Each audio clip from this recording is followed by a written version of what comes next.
Hello guys, we're going to start here in just a minute. Just going to share the link here.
Alright, okay. It's been a minute. This is technically kicking off, well, I wouldn't say it's kicking off the next season of TWN, because everything that's rewarded here is going toward the next season, but the next season itself hasn't quite started yet. There's still stuff being worked on slightly, but I want to maintain the pay-per-view schedule, of course, so anything, like I said, anything out here is going toward the next season.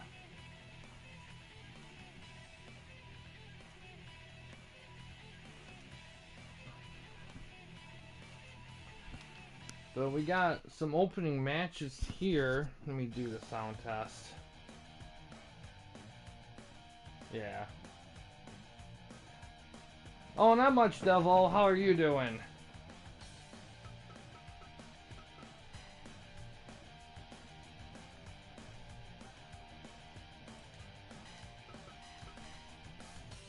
Opening match, it's Candy King versus let's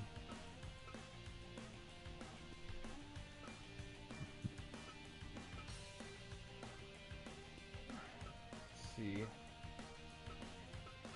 Yeah, she was put here. I haven't organized stuff in-game like I have in the Discord yet, so it's gonna be a little haphazard for the first few matches here.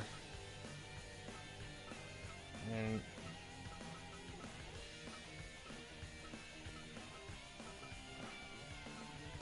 gonna go against Kunimutsu.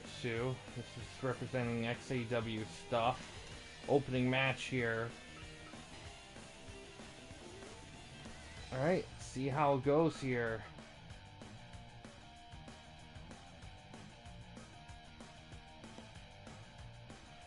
Oh, no worries. I get that. I do that all the time with some long stream videos that I watch.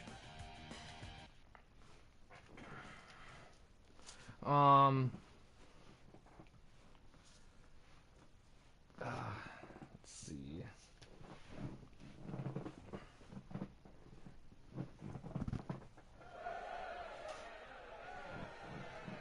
Let's have some fun, hanging around. Let's go play fast and loud. Let's go and scream. Yeah, we're gonna have quite a show here. 10-match pay-per-view event here. Now Joey's gone. We need a change, I need it now.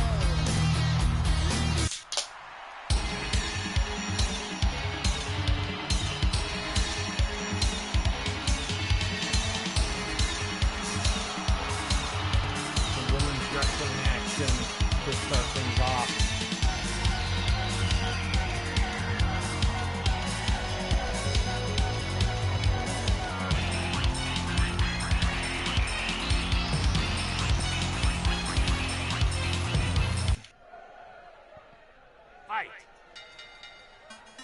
Alright, as this match goes underway, let's go through the rest of the card here. After this, Braun Breaker will fight David Flair. I gotta look to see if they are in the same promotion. Well, they're in development.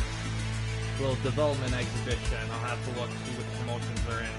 After that, we got a GSW Trios title match. Mr. Perfect Jericho and Shamrock with Vader at ringside is gonna fight the Bloodline plus Rikishi at ringside.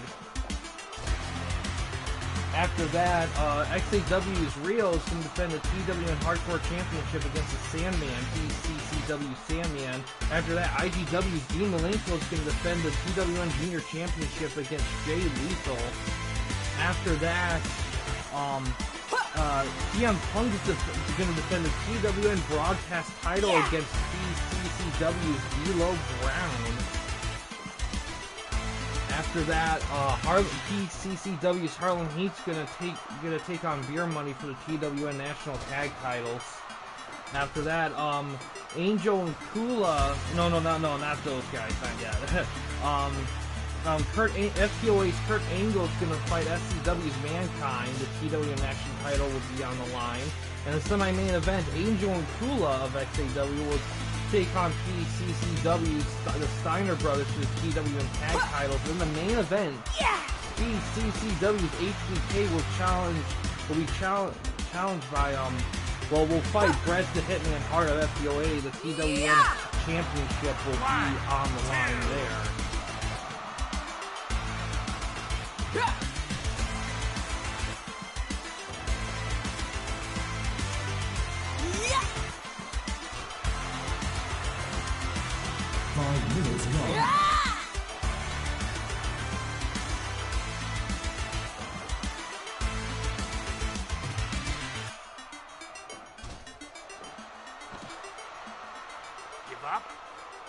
Give up? Let's see.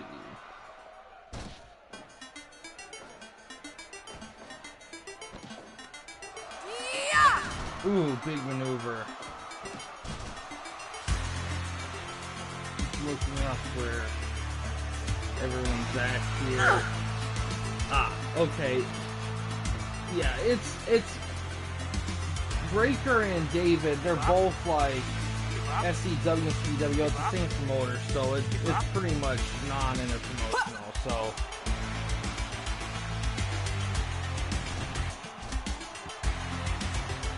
One, two.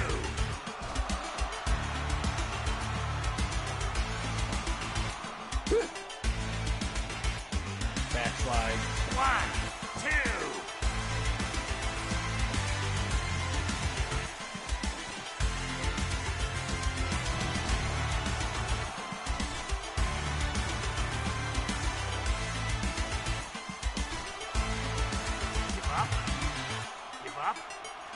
Give up.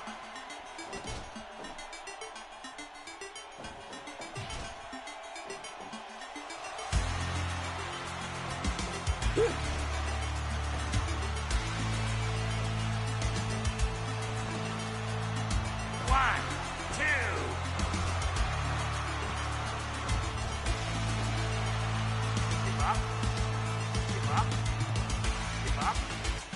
Give up.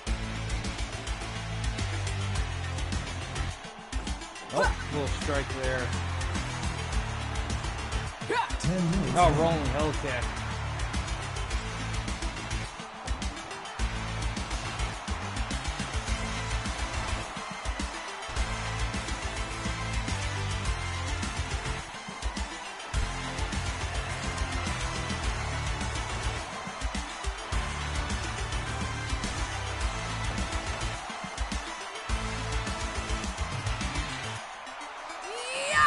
Ooh. Gosh, pile driver. 1, 2, 3. Oh, Candy King gets the win. Let's have some fun. Get around. Let's go play fast and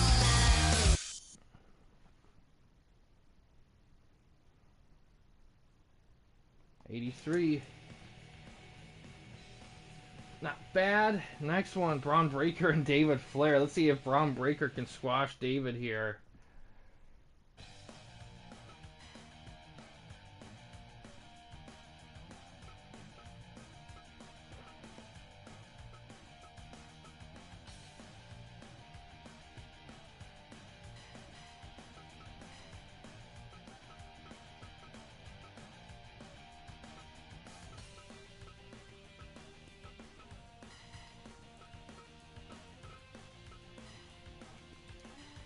See how it goes.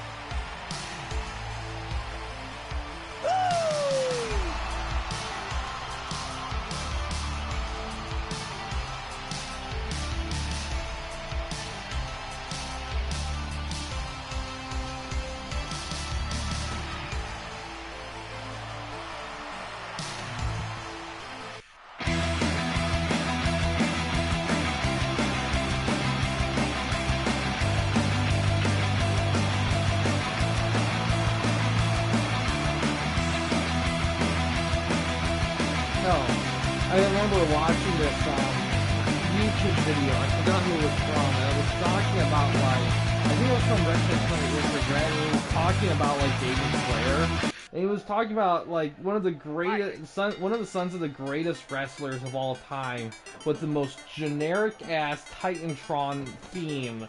And it just cracks me up sometimes because we're like, man, David Flair just definitely got like. And you know what? I will say this. And I haven't got to that point yet. But I've been watching wrestling buyouts, and they're kind of at some David Flair portions, and he is like not there. But I feel like once WCW hits the shit, I'm curious on how he looks, because I feel like, if I heard correctly, I feel like he does kind of like show hints over time that there could be something there, but I mean, he's not given anything to work with. I don't know. I'm curious to see if that's true or not, because it's kind of a funny thing right there to think that of all Flair's kids, like because he's had quite a few kids. It's crazy to me that like only really Charlotte has been successful in wrestling, because you think there'd be a few, but I guess none of them bit the wrestling bug like Rick did, like Rick did in Charlotte. One. Ah.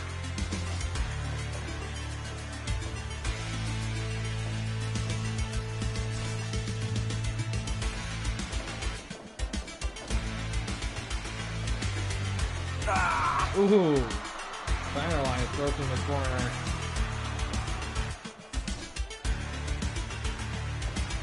Ah.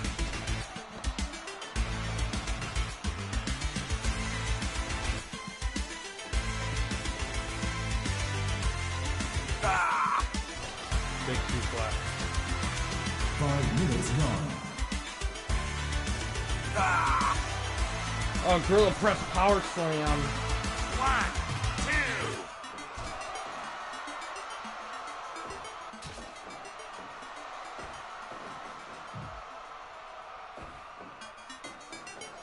2. Ooh.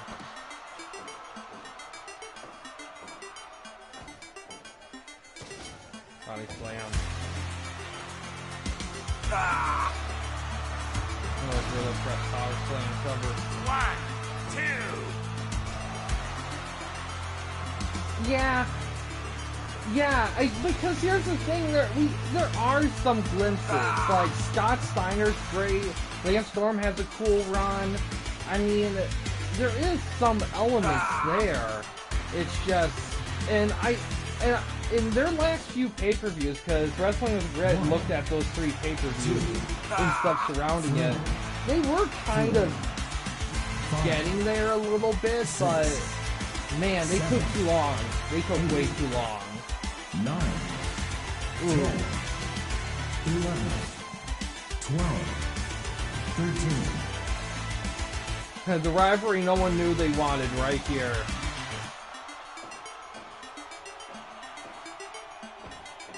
David's getting dazed.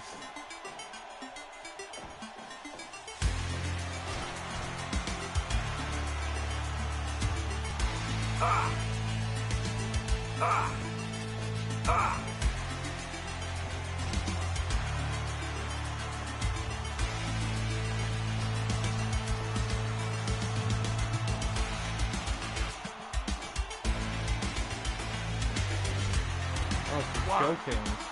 2, 3, 4. 10 minutes gone.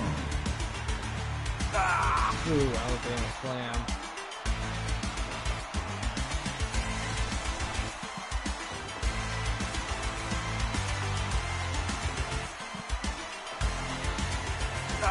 Oh, Steiner line. Germans.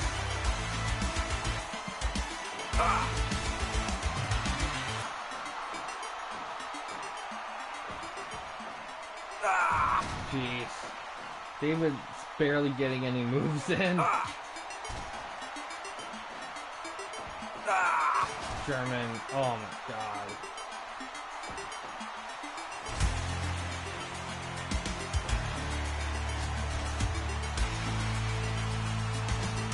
As he shouldn't. Oh, falling power slam. No. No, it's wrestler stats. Because David was an actual wrestler. He wasn't a manager. So I gave him the stats, though. To be fair, with this model, this was during a time where I wasn't as the conversion and prepping wasn't as detailed as it is now. So he's gonna need a touch up whenever I get the chance to.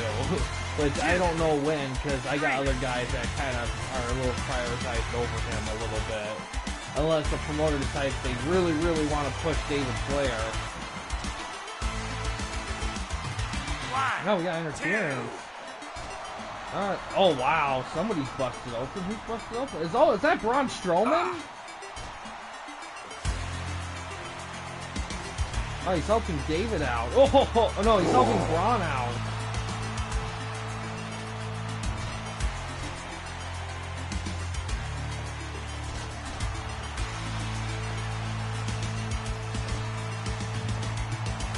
Oh jeez. Yes. That's a great name for a tag team between them, the Tale 2 Braun. I actually really dig it. I kind of hope it happens at some point here. No. Oh, David Flair needs Crowbar to come down to help. Goes in the corner. Winds up. Oh.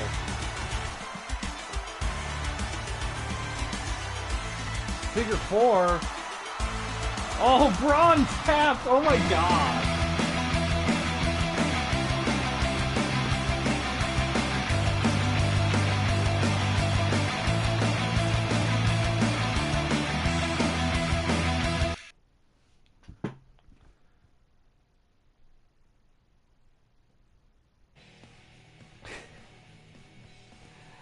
Alright, now I remember. This version of Braun that I made, I forgot this was an issue. He doesn't go for pins as often as he should, in all honesty.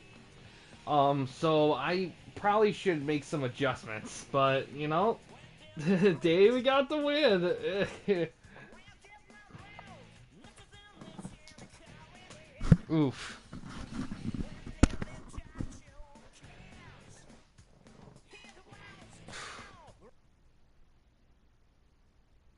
The David Flair push begins. Now we got some GSW trios action here.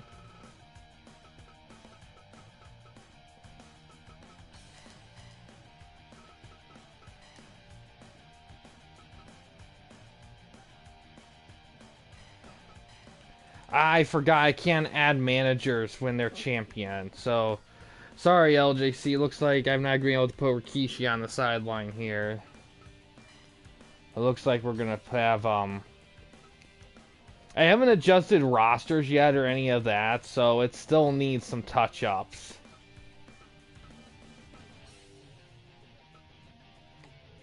Because anytime I put in the game, and my focus has been on wrestler conversion, so I haven't made time to really adjust this in game as I did in Discord. Alright.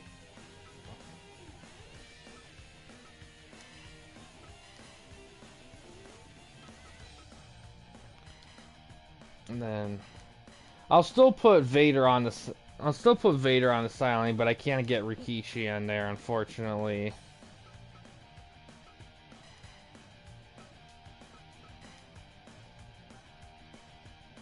Alright, let's see how it goes here.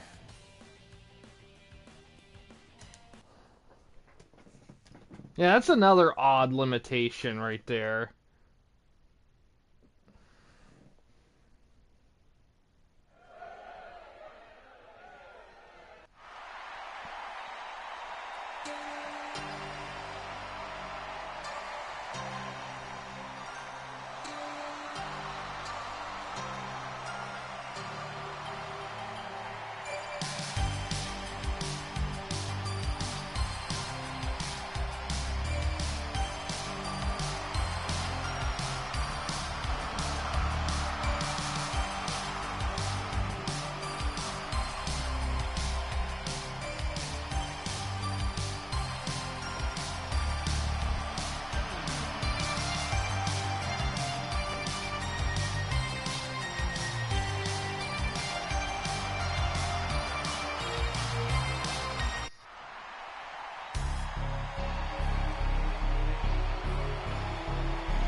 Waiting for Mr. Perfect here. Start things off.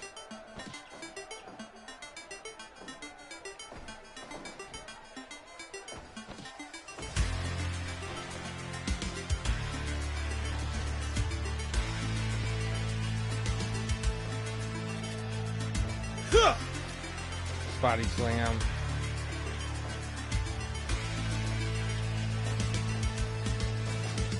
Whew.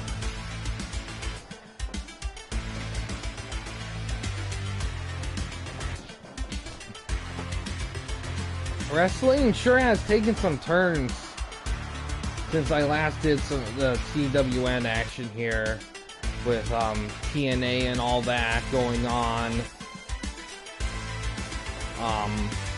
All the former WWE guys getting some titles. You know, it's funny, and I know I've mentioned this before, but to me it's so funny that the only promotion out of all the wrestling promotions, the only one that seems to like learn from their mistakes and grow and get better to please the audience is the one that is the biggest, most successful corporate one with all the money. You think it'd be something like AEW or TNA or whatever, which kind of has been the case, but man, they just took some missteps, in all honesty. Now, I am curious to see how AEW kind of bounces back right now, because they've kind of... They made a no secret, like, they're going to have a regular pay-per-view schedule, so I'm curious to see if they can keep up the good quality consistency like they did in the past, because in the past, they only had, like, four to five pay-per-views for a few years. So now, really, technically starting this year, but really next year, they're going to have pay-per-views monthly. And it's going to be interesting to see how they balance everything out, because despite everything, I think they have a really... I think in terms of organizing themselves, I think AEW is worse than WWE. Because, yeah, granted, WWE doesn't always stick with their roster split like they probably should, but at the end of the day, it's not hard to follow. Like, you could follow what's what and where's where. And you know you know what goes where, for the most part. It's not always followed, but it's respected enough. AEW, they have nothing.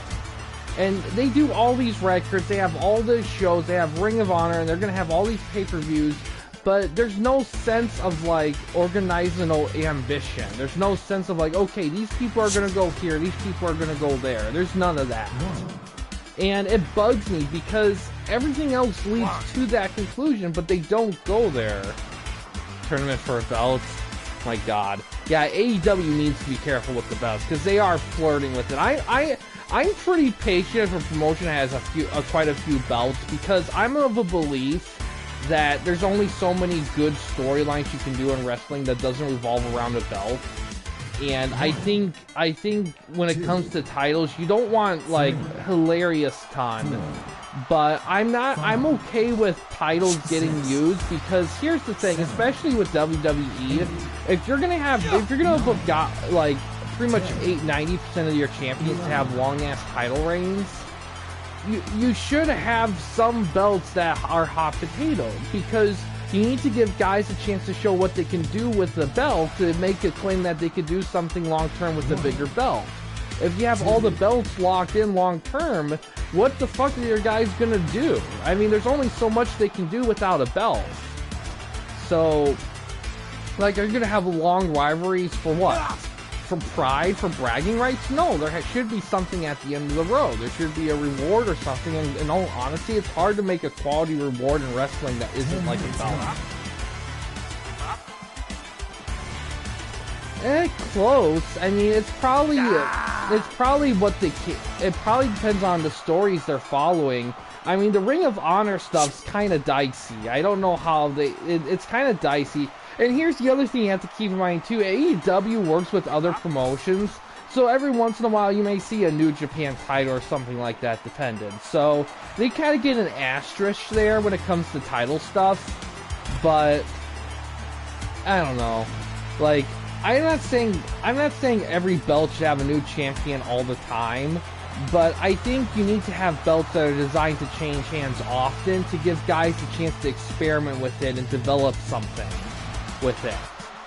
You know, and it's one thing to be like a fighting champion like Gunther.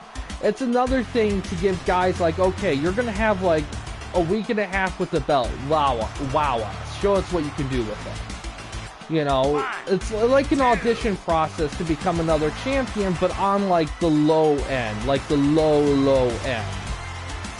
Because in all honesty, you don't know who's going to qualify. Like, you don't know if you're going to find a Crash Holly 24/7 rule or a D-Lo European title run. You don't know who you're going to find under there. And you never will if you don't give the guys a chance to give them something to work with. Oh, I'm sure. He's ready for... He's already technically main eventing. He should be gunning for bigger belts, in all honesty. Now, personally, I would have been fine if Chad Gable got it, but I'd be perfectly happy if it was Jay's first week, because he's due for a singles title. He needs it.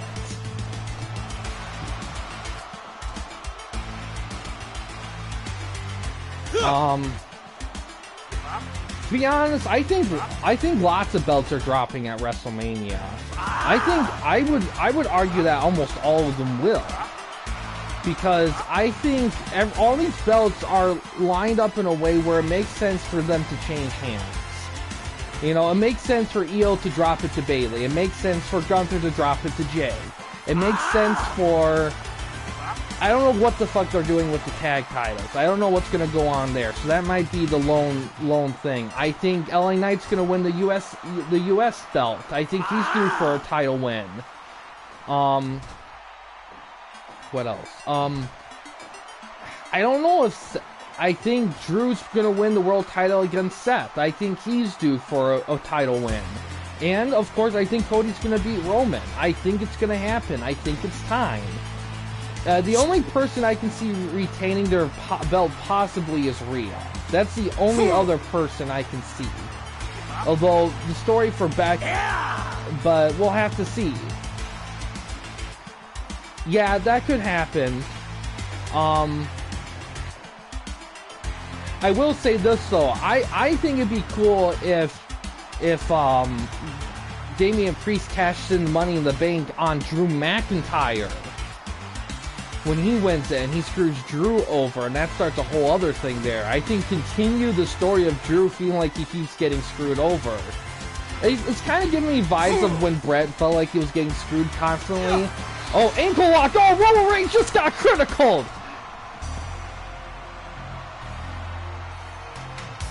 And that's another thing I should bring up. I'm not, because it's still technically off season, I'm not going to crown criticals toward injuries because there's going to be a long break in between stuff. But look at this. We got a title change.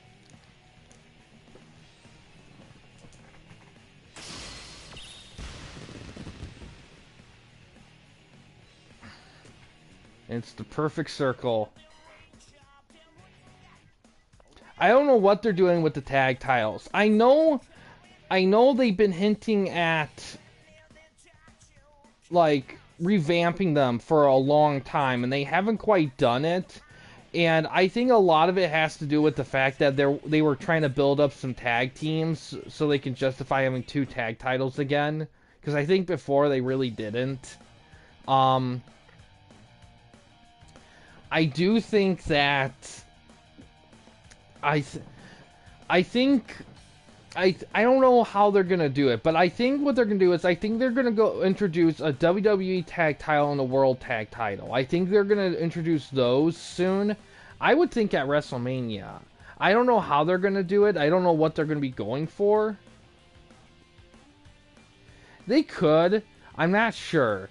But they've had a long time with those titles. They really have. Except for maybe that weird 3-day thing where Cody and Jay won them again. I don't know why they did that. That didn't lead to nothing. But I can see this as the event where the Judgment Day really fall apart. Because I can see them all losing their titles except for Rhea. If Rhea's the only one left standing, maybe, well, no, Priest wins it without the help of the Judgment Day. Finn, well, I don't know, like how, I think Finn messes up and they lose the tag titles. I feel like there's going to be friction. And I'm kind of ready to see that happen in all honesty. I really am. I think it's ready. Yeah, they built up a lot of stables. It's really weird. Like they went through a long period where everyone acted like the bloodline was done when it wasn't. Because you saw these promos of all these new stables forming, and almost all of them were talking about, oh yeah, the bloodline's over. It's time for a new team to rise. But they were still around. That's the problem, and that's the thing. Like I felt like there was 2 mindsets with all that. I feel like there's the mindset where the bloodline was still a thing, it's within a secret circle, and then everyone else was, like, booked to believe that the bloodline was done. Because it always felt like a tale of 2 things there. Except for now, with The Rock coming. I have to say, I gotta give credit to the booking in Triple H. They could have easily just said, hey, fuck you, you're gonna watch it and you're gonna like it, and do whatever the fuck they wanted with The Rock. And that, but no, they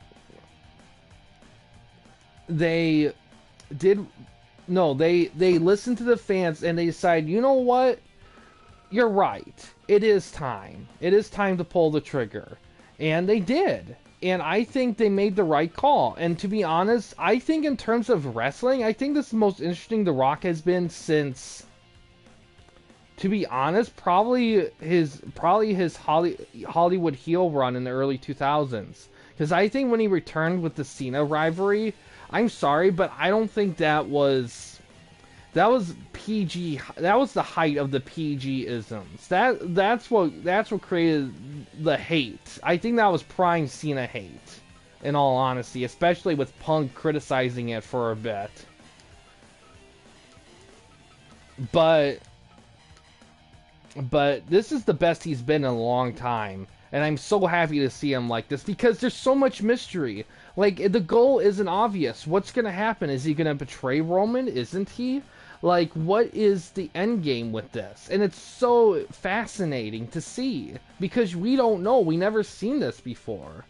And that's the thing. That's what tells me that WWE is going to be very tough to beat, and that's what tells me Triple H is going to be the guy for them for going forward, because Vince would never do that. Vince would never swerve with the fans. He would stick with his guns and do what he felt like, and everyone's going to have to eat it. And I think this is the right call. And I think not only did they take like an expected, but they took what the fans wanted and gave them more than what they wanted, and they gave them something we didn't even know that we wanted. And that's how you know the booking is good, is if they not only give you what you want, but stuff that you didn't know you want. That's the above and beyond. That's the plus to the A for grading right there.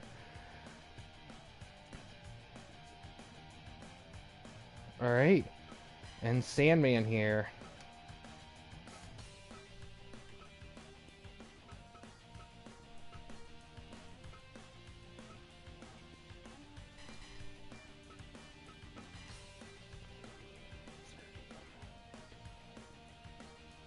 No DQ match for the hardcore title. Let's see how it goes.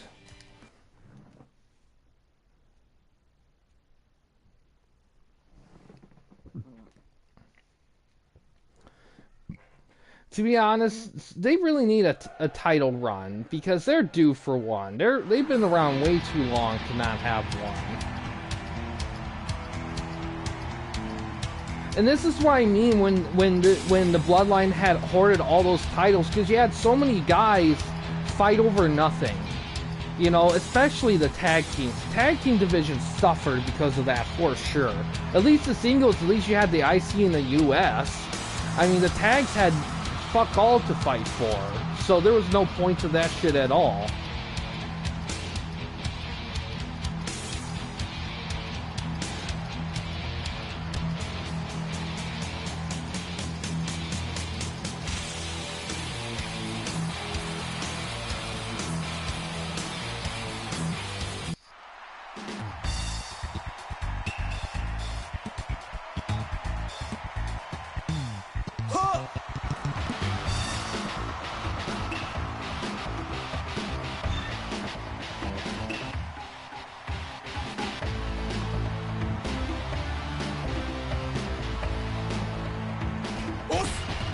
Also, the belt rewards will be the new season belt rewards, not the old ones. So there are still rewards, but they're more uniformed. It's more about the bonuses they offer, which I did like share in the Discord. I'll have to put it in the rule book, but that stuff can affect the regular season. So that is something to keep in mind when everyone's going for these belts. That each belt has its own thing that you can try to get. So there's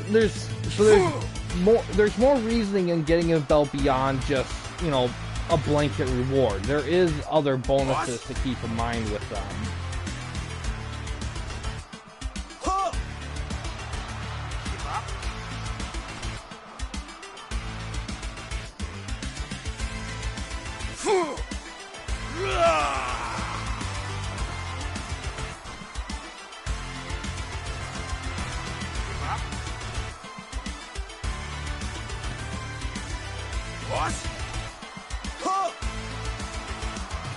No choking there.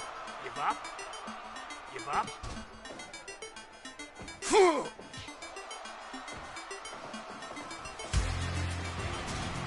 I'll look them up again. I'll look them up.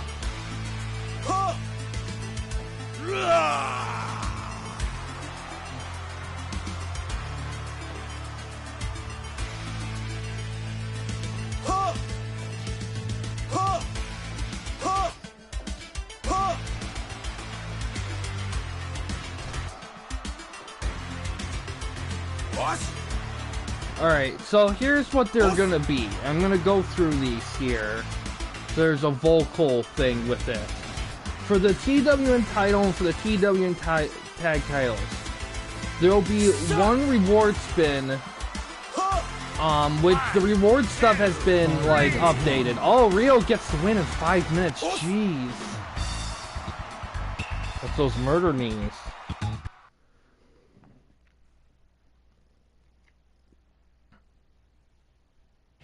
for Street Punch. It was a knockout punch. Jeez. Real on a legendary run.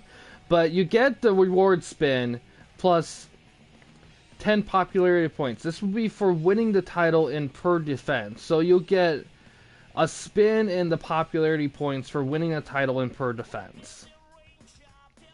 The TWN tag titles are the same way. For the national title, this title will boost the promotion that the title's in.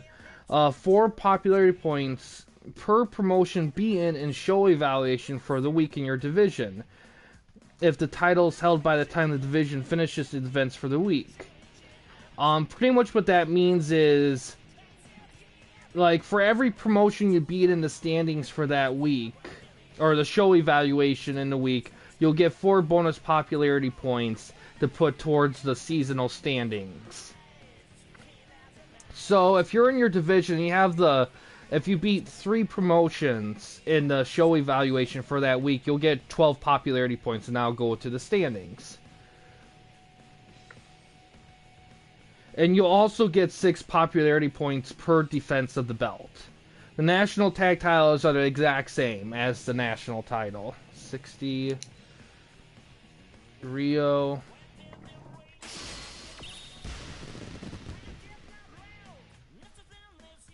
The broadcast title, this one's interesting. This is an interesting one. Promotions who have this belt will have the option to book up to 2 live house show matches along with their 6-match shows. The extra 2 matches will replace the 2 lowest matches on the 6-match card in overall evaluation. And this will also have 4 popularity points per defense. So pretty much what that means is it's kind of self-explanatory, but instead of a 6-match show like you typically do weekly, you have the option to do up to 8. So you could do 7, but you can do 8, and they'll be house show matches. And if any of those 1 or 2 matches have a higher evaluation than one of the 1 or 2 matches on the official card, they'll cover those with their evaluation. So it'll still be divided by 6 matches, but it will cover the lowest one. So you can kind of boost the evaluation a little bit of your show. No, they'll be live streamed. So it'll be like an 8-match. It'll be like a super show, like the Raw Super Show from the PG era. So it's just when it comes to evaluation, yeah, you see, and that's what I mean. Like you get a little bonus there, but it's not the same for all the belts except for the tags. So there's everyone can have a strategy to go for with these things. Let's see. Let me move on to the next match before I get too far ahead. Malenko and Lethal. That should be interesting for the TWN Junior Championship. Okay. I gotta put in the indie titles too. I got a lot of work to do in game for some stuff.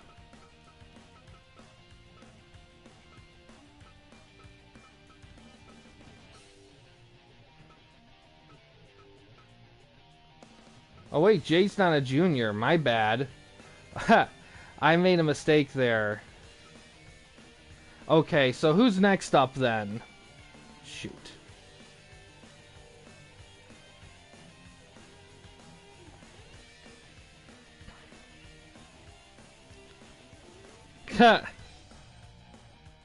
It's a Glacier. Glacier's up next. So, scratch Jay Lethal. We're going to do some Glacier action. Because I forgot that LGC had him as a heavyweight. I thought he was still a junior. So,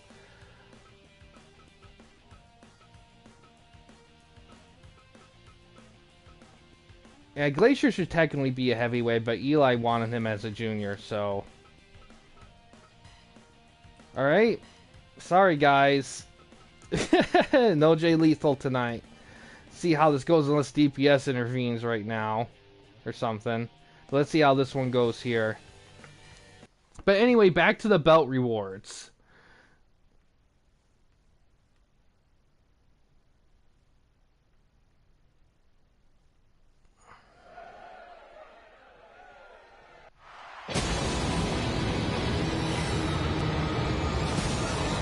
Alright.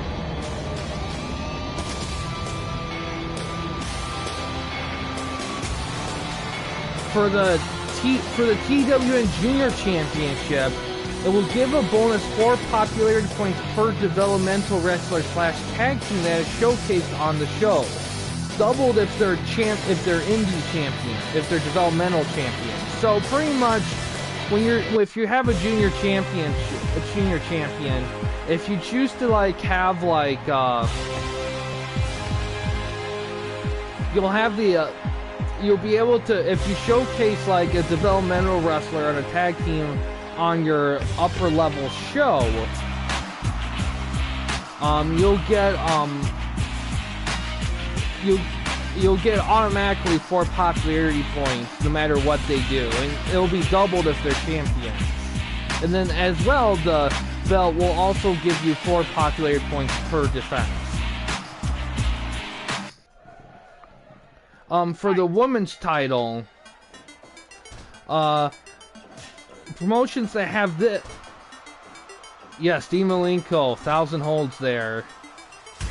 1998, yeah, originally it was going to be Jay Lethal, but I messed up and I didn't realize that Lethal was technically a heavyweight, and his stuff was changed by LJC, so I kind of made some error in booking, so Glacier was the next one up, so he's getting the nod here. But for the TWN Women's title, the new bonus for that one is promotions who have it can steal half the rewards of another show if a match featuring at least one woman on the promotion show that has the title hits above an 85.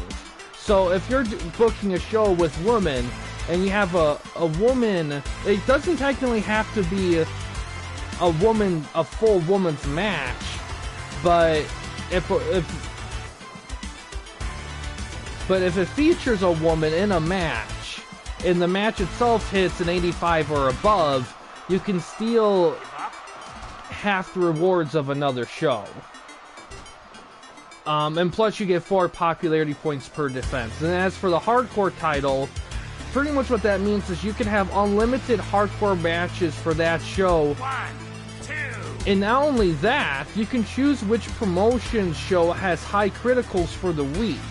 And then you get 4 popularity points per defense. Which, by high criticals, it means that you can choose which show will have a higher likelihood of wrestlers getting hurt for their show for that week. So that's the bonuses there. So each one has its own thing you can shoot for. You can shoot for trying to get special rewards, more additional popularity points within your division. You can focus on something that gives you more shows to work with, more matches to work with your shows. You can go with something that will reward you for using your developmental guys on the main level. You can choose something that allows you to steal rewards from other promotions, and you can choose something that gives you more, gives you free access to more hardcore stuff, along with getting guys hurt in other promotions. So there's a lot to pick from. So everyone can have their own goals for going for these belts. So it's not like each belt is just there. There is a point to them. 1, 2.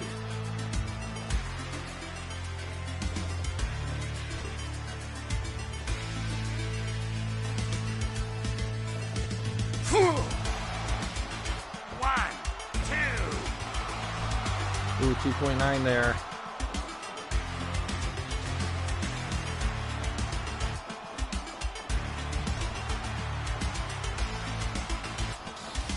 Oh, just stole a German.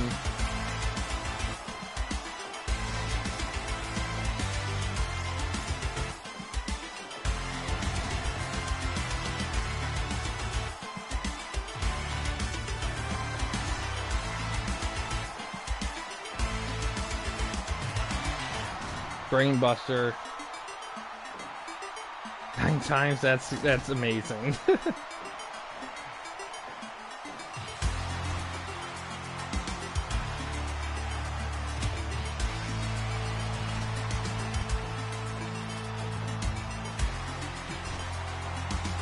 Big running kick.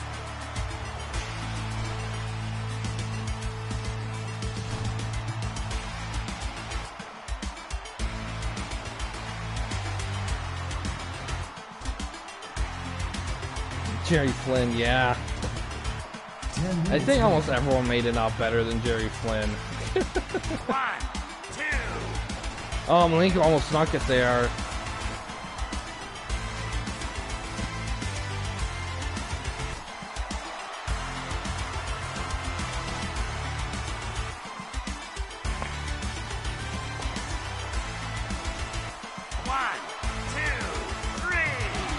Malenko retains with the roll-up.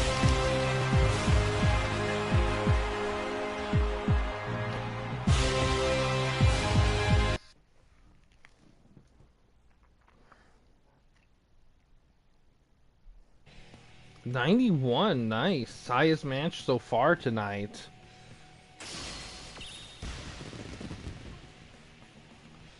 Alright, next one, CM Punk and D'Lo Brown. I'm actually kind of excited for this one here.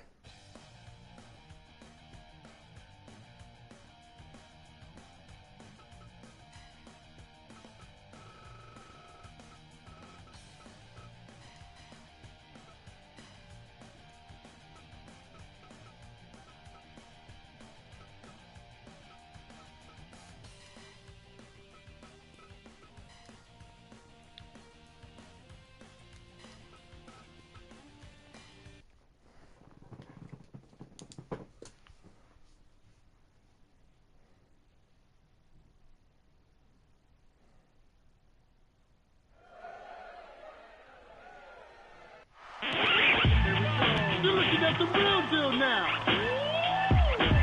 Gonna kick this sorry ass out on the street. What you got?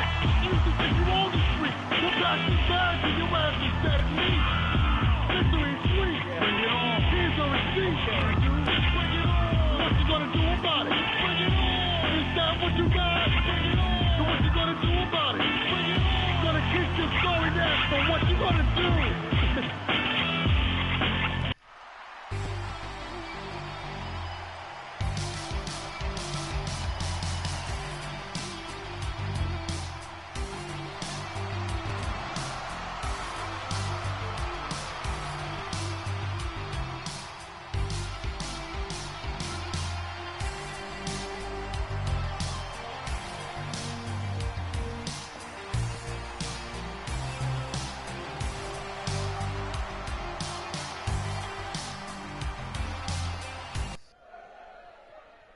Fight.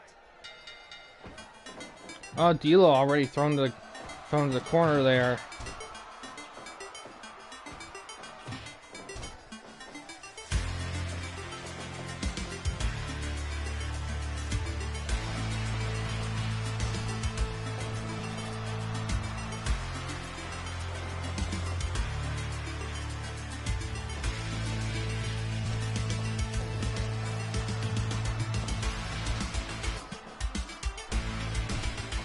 Dragon Screw.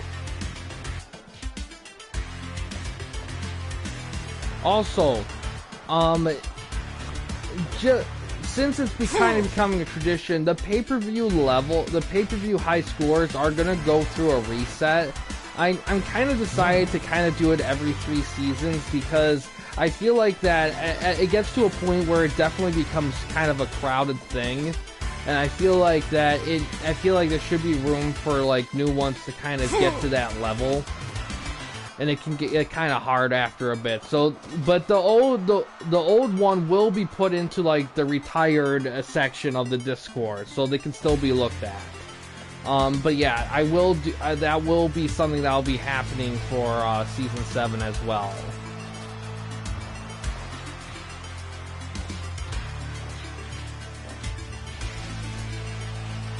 Also, big news here. I have to announce in the Discord, but I don't know if I did a poll on this or what the result was, but I've kind of come to the decision that from now on, pay-per-view series, like the In Your Houses or whatever, those will exclusively be 8-match pay-per-views, and anything that isn't a series will automatically be a 10-match pay-per-view.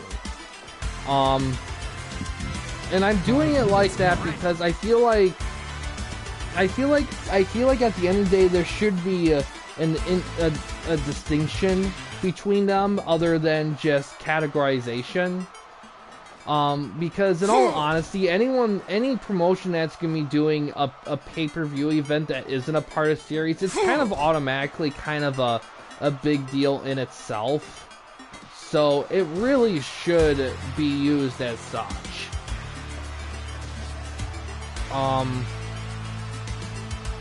Moonsault. So that's gonna be what I'm. Oh, Sky High. 1, 2. So that's what I'm gonna be doing there as well.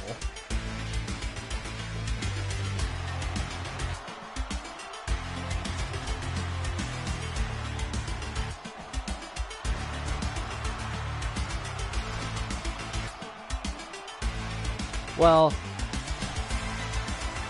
and that's the thing too.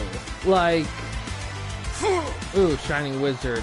But here's the thing with that, and this is something I'll have to bring up as well. I know I mentioned in one of the bonuses, I should clarify that junior bonus, because typically if you're gonna have a developmental guy in a main roster, there will be a very small. I'm not sure. I don't think there will be a fee, but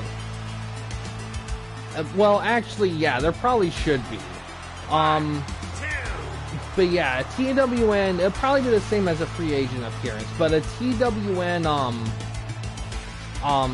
Dreamer interfering, helping D'Lo.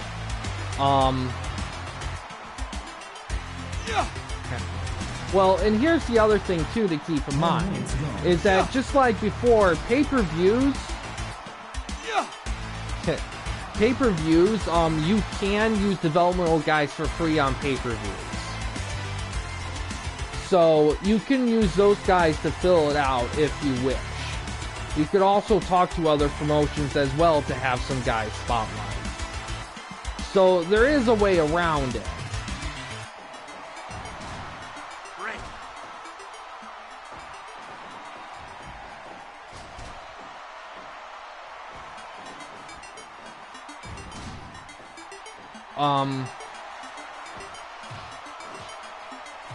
But yeah,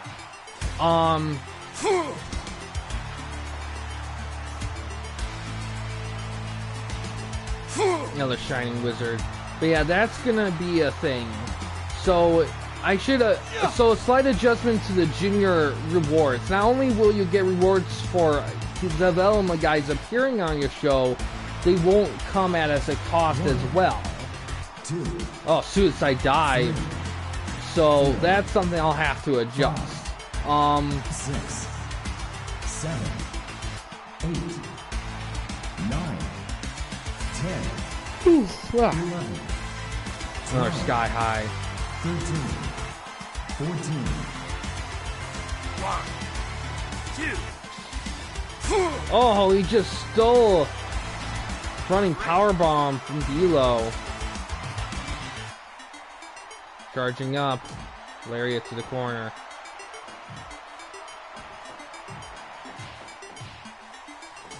Oh, rakes the face there.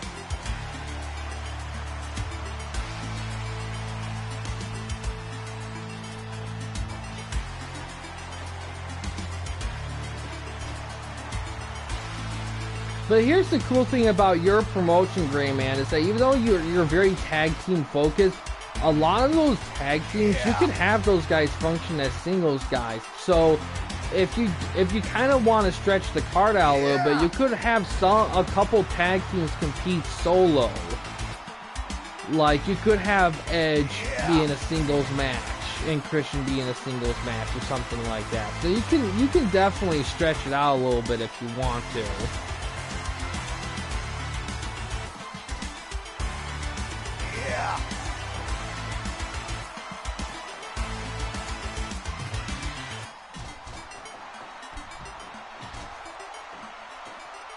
Man, what a match here.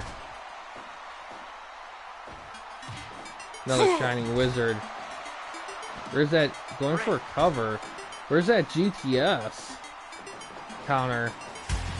Flying kick attack. Counter. DDT.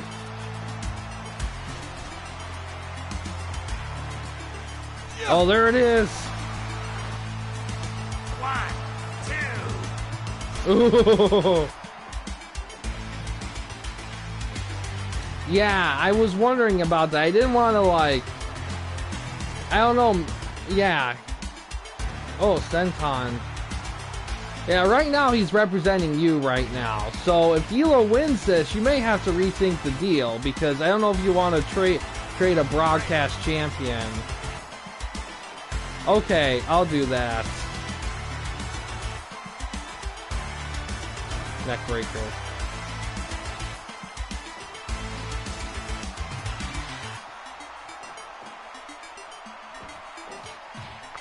Minutes gone.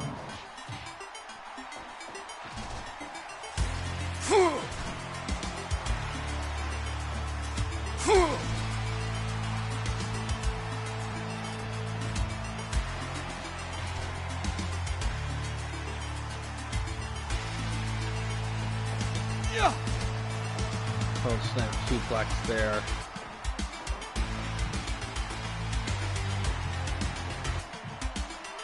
Punches in a corner from D'Lo. Another moonsault.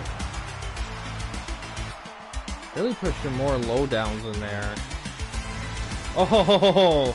1, 2, Right into the outside of the ring. Oh, right in the face. 4, 5, 6, 7, 8, 9, 10, Oh, he just stole the GTS.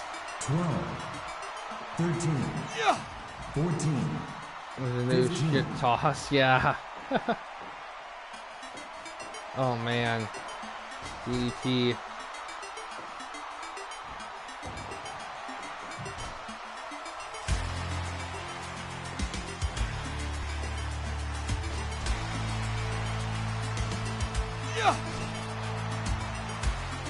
What a match here.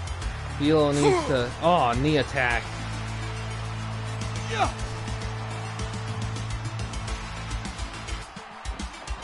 So far, no titles have changed hands yet. Outside of the GSW Trios title. Another moonsault. Man. Waiting for that lowdown. Maybe I gotta adjust D'Lo's moveset a little bit.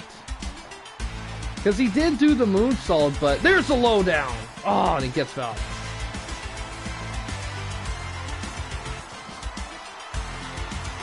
So it's the big knee, yeah. What is this, strong style?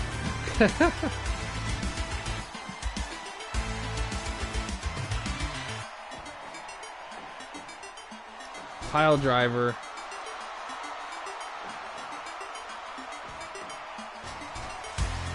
Come on, D'Lo. We want to see that. We want to see more lowdown action.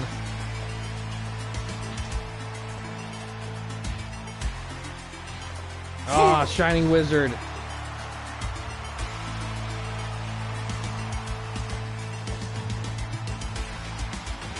More Spine Buster.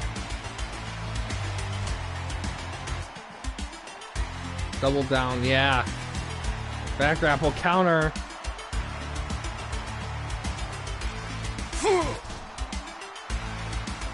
D'Lo first one up. Gets Irish whip. Another knee attack.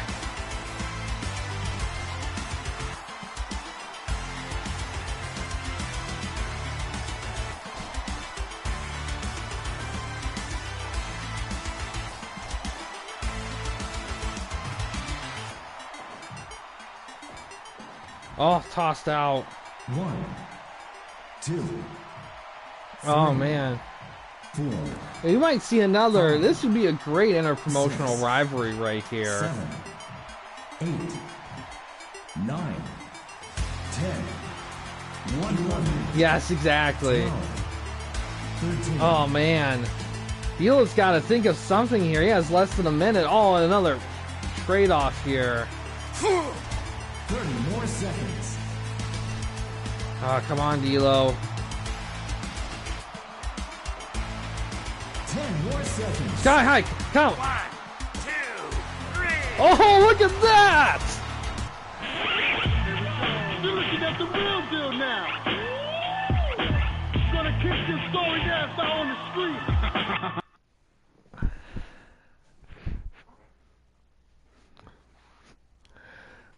Oh wow, look at that. One of the greatest broadcast title matches I think we've had in a while, if not all time. I don't know. Someone's going to have to do some digging because this belt's been around for a hot minute, but damn. That was something right there. With 1 second left, hits him with a sky high and gets it. Yeah, I'm going to have to adjust him a little bit because he should really be doing the lowdown a tiny bit more often. I think he doesn't do it enough. But either way, my God. That's a huge win there. First title change of the night. Yeah, Grayman, you might decide to have be like, hey, I'll just see about the original arrangement. I'm gonna raise my asking price a little bit. Yes, that was a big moment there. Oof, man, that was cool. That was a great match. But now we got some tag action here. Some more chaoticness. National tag titles. Beer Money defending against Harlem Heat. Some more. There's a lot of FTOA PCCW here in this one.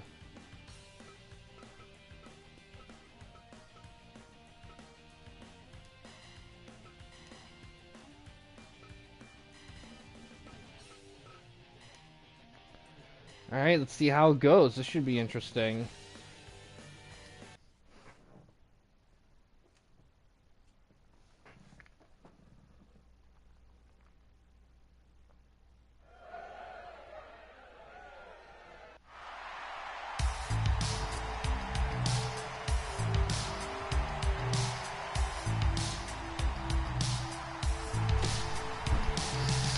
Yeah.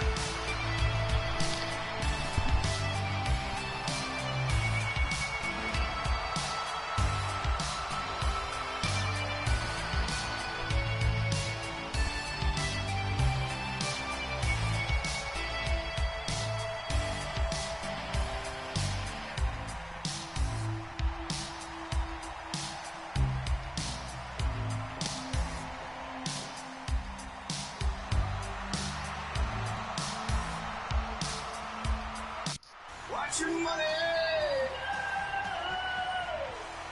and your alcohol.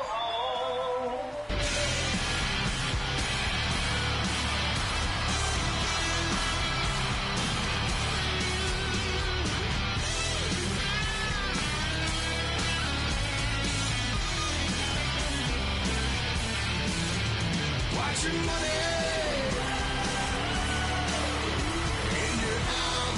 Yeah, definitely. Fight.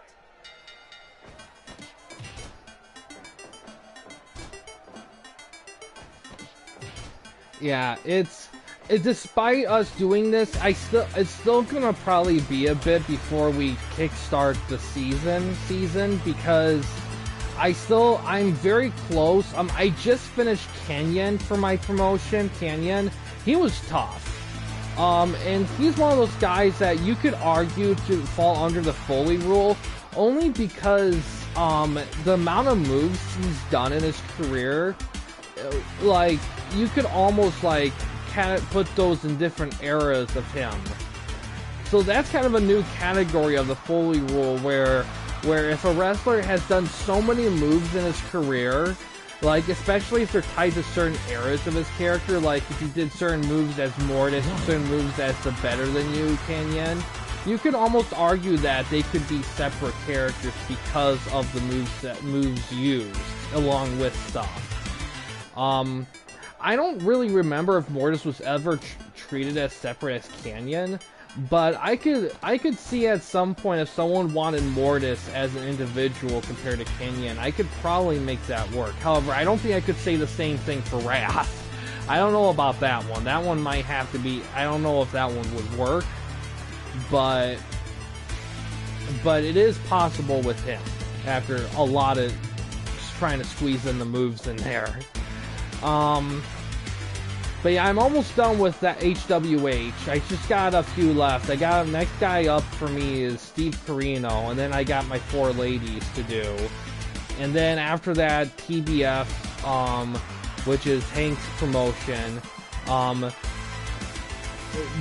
His and your SWE promotion, those should be a lot quicker because you guys picked a decent amount of like wrestlers. If around half, if not majority of them already made. While my promotion, I went completely fresh from the ground up. Not only that, I had the generosity to give myself a challenge of converting guys whose movesets, a good chunk of them aren't very well documented, if at all. So, showing ECW, a little pre-Moxley, or the before Moxley era, or BM, as some people may call it.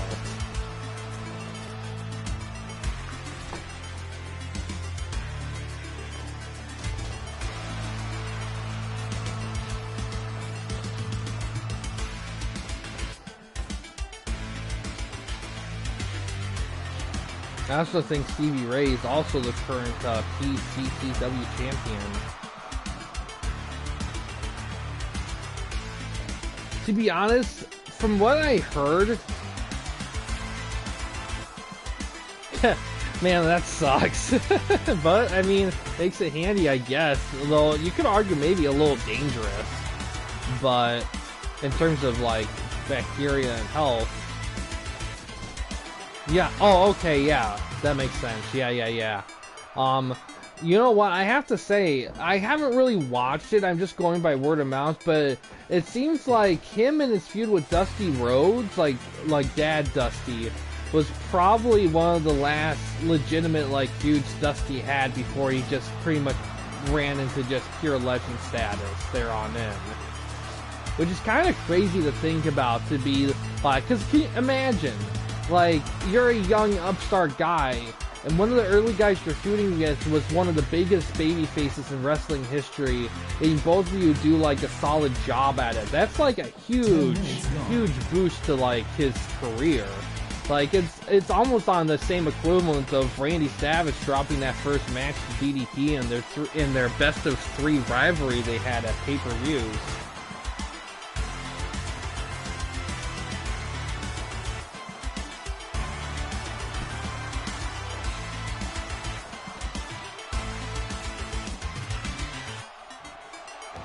Ooh, knee drops. Goes for a cover. 1, 2.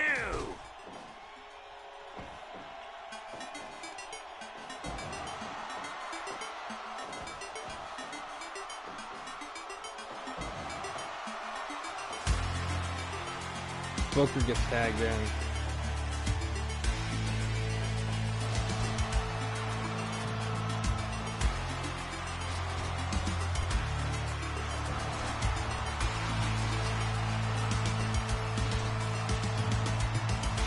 Yeah, man. Well, I know their feud lasted throughout 97. I don't think they, to be honest, I don't think they ever went against each other again. The only real closest they got was when Savage, oddly enough, helped DDP for a little bit, especially after he won his first world title.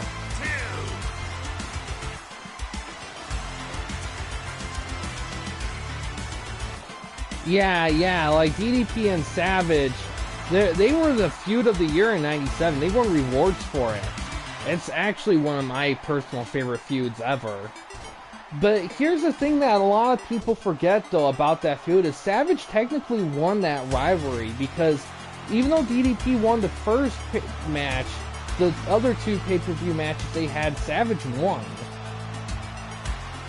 So, but you don't think about that kind of stuff, because that feud was so good that it could have gone on forever, and it could have gone back and forth forever, but at some point you have to establish an end point, you know?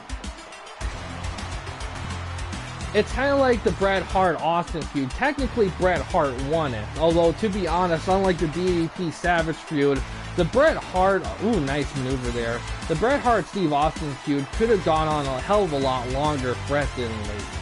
Because there was a lot more left in the tank, I felt like, at least. But they kind of...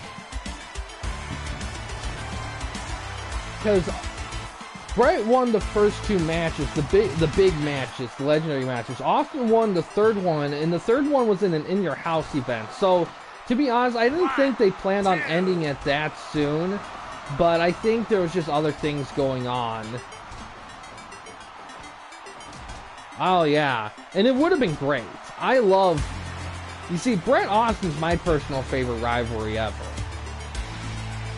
I mean, the only knock on it was that it was so short, but...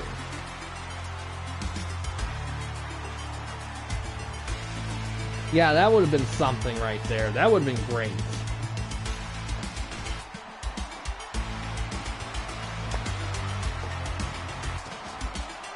Crossface.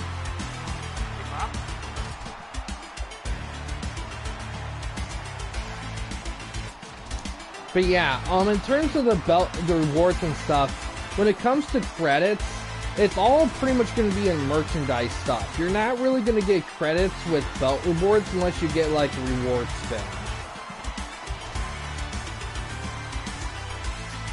Yeah, I'm not sure how it would have gone, in all honesty. 97 was a weird year for WWF because I think it's one of the strangely categorized years in the company's history because it's still because it's technically the new generation era, because the company said that the Attitude Era didn't start till November of 97, right after Montreal Screwjob, and they introduced the Scratch logo. That's when they considered the start of the Attitude Era, but that whole year of 97 was very much Attitude Era. Like, it breathed Attitude, in all honesty.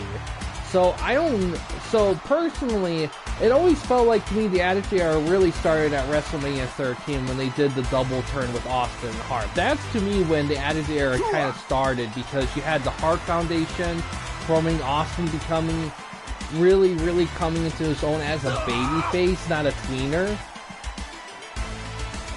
And there's just other things too, but to be honest, a lot of stuff that happened in 97 really got scrapped once the year ended and 98 began. So, and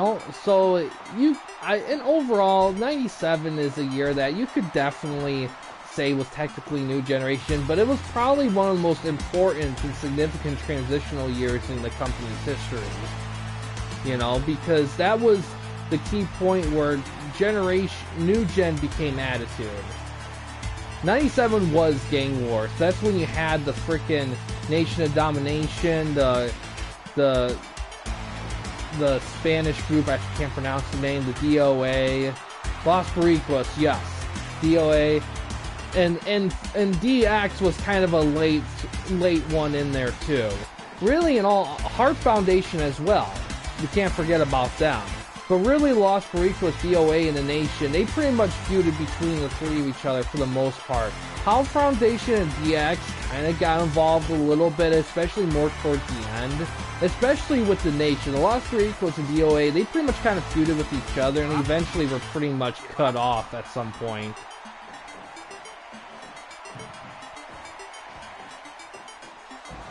Yes, exactly.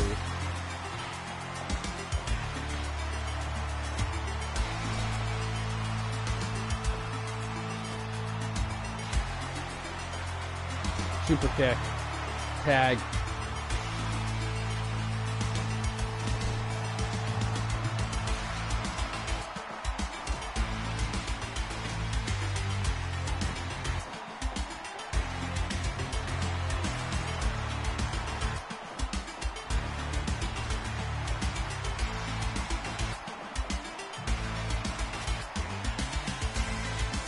Ooh.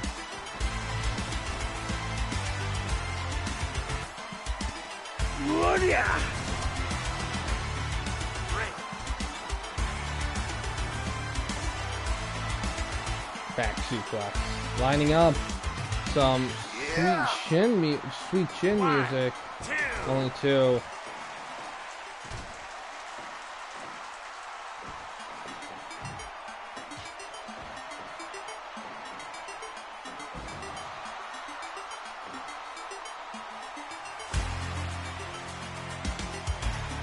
Just key tag it in.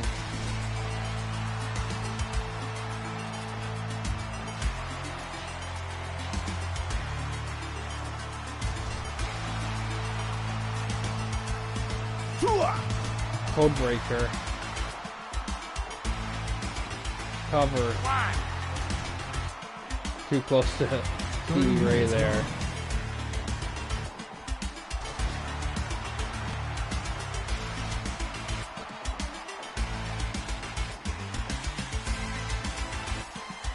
Tag made to Rob to Rude.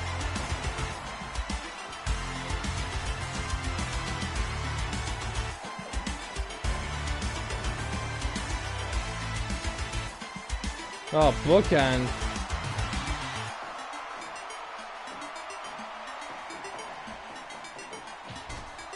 No, discretion I think affects like I forgot, but I think it affects like something to do with like pacing of breathing and headlocks or something like that. There is a separate section for how the quality of like tag cooperation guys have. There is a section for that. But I think in terms of ring awareness, I think there's a stat there as well, but I'm not quite sure what it is. I'll have to double check all that.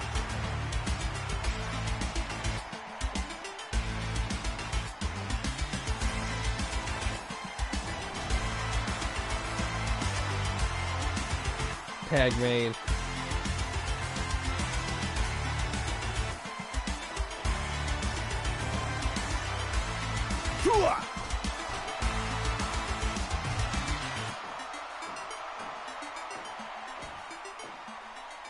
Oh, slapjack. Cover. 1, 2. Almost snuck it in. Glorious.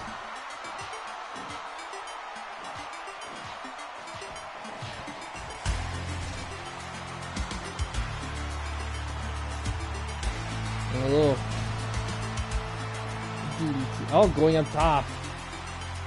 Oh, nice kick there from the top rope.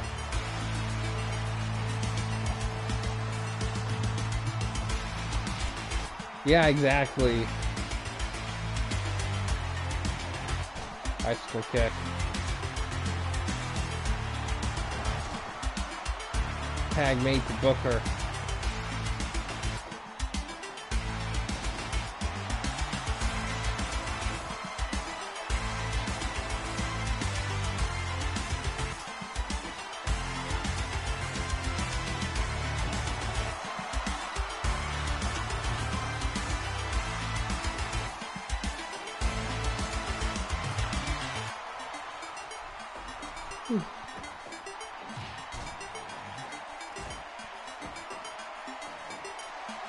Oh, you get suplexed out of the ring. 2. Oh, right. Big kick there. Wasn't even the legal guy, he just took advantage.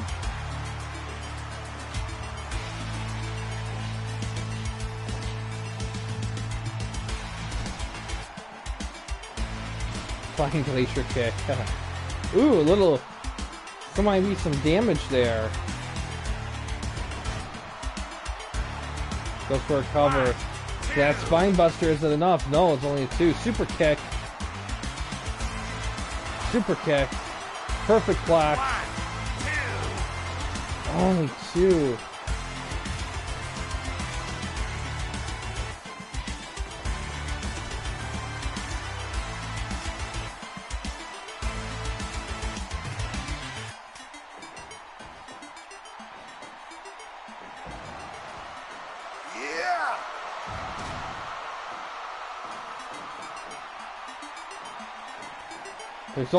There's less than 5 minutes left in this match, so somebody's gonna have to take advantage here. It's not often we get a tie in a tag title match, but it can happen. 8-second ride isn't enough. 1,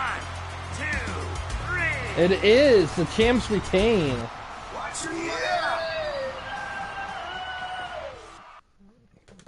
Freaking hell. Jeez. Full 100 there. Yeah. My God. Now we got Kurt Angle and Mankind national title on the line here. A little break from the mini PCCW and versus FTOA stuff. Yeah, for some reason your guys just, those two rosters, for some reason they seem to qualify a lot.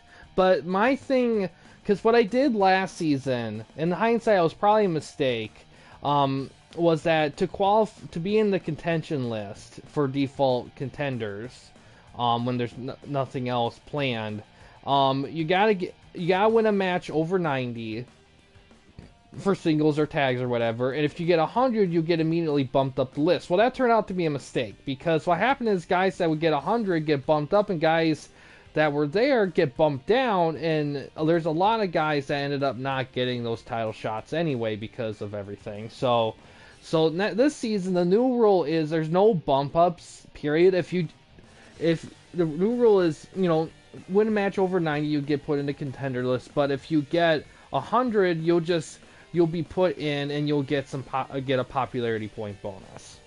That's gonna be like the biggest. So that way we got more diverse guys. But you gotta book good matches though if you want your guys to contend for these titles outside of maybe like other deals or shenanigans or whatnot. But yeah, national title up next here. Kurt Angle defending against Mankind here. Nope.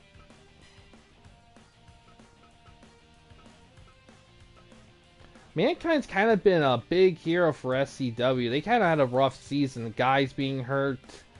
Not getting a lot of popularity points. But Mankind, with his run with the Overlord Championship from IGW, he's definitely made some magic happen here. So let's see if he can get a little national title win here.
Look to the corner.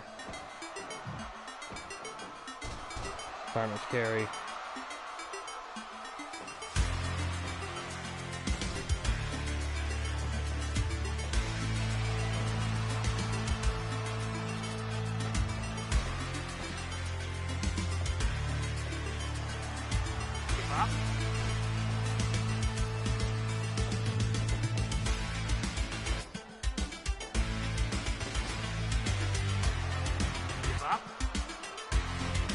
Yeah, he was. I mean, because his whole retirement thing was pretty much WrestleMania 16 or WrestleMania 2000, and Kurt, I forgot when Kurt debuted. I think it was 99. I think was when he first started, because he was involved in the Royal Rumble in 2000, the 2000 Royal Rumble with Taz. So he was around in 99. But it's important to keep in mind that at that point, Mankind was fighting as Cactus Jack, mostly, because of his feud with Triple H. It's kind of funny how all his personalities seem to have individualistic feuds. I mean, there's some exceptions, but like for example, it seems like Mankind seems to always mainly feud with Undertaker or The Rock. I mean, he kind of feuded with Triple H a little bit at first, but like Triple H kind of got the out of all of them, he probably had fought him the most diversely. Maybe outside of like maybe Dude Love, but even then there was some scuffles with Dude Love. So you could argue that was probably his most overall opponent, but Dude Love, he pretty much feuded with Steve Austin. You know, after he tagged with him for a bit. That was kind of the big one there for him, was Steve Austin. Cactus Jack, it was pretty much Triple H. I mean, he did some stuff against the New Age Outlaws and a tiny bit with Terry Funk, but it was pretty much kind of Triple H. That was, you know, it's kind of funny. Like, there's a lot of similarities between Triple H. This is another feud that I love because despite everything, they are very similar to each other. They both play mind games like crazy. The only real difference between the two is Mankind was the old guard, like Mick Foley was the old guard, and Triple H was the new guard. So I feel like it's a rivalry of the young guy kind of like overcoming the old guy just based on youth. But hell, even like their finishing moves like are both kind of similar because you have the pedigree and the double arm DDT, which really the only real big difference there is the double arm DDT is just on the side, but they're both underhook like maneuvers where you slam a guy's face head to the ground.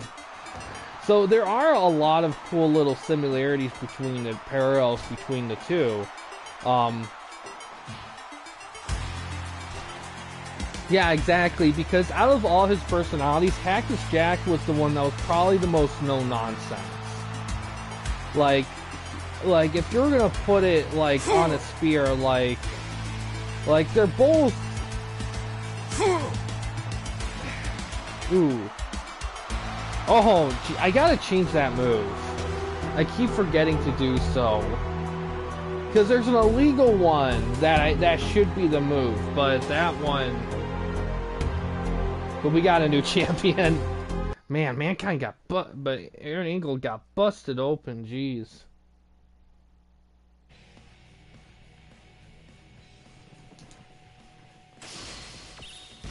That can't be legal.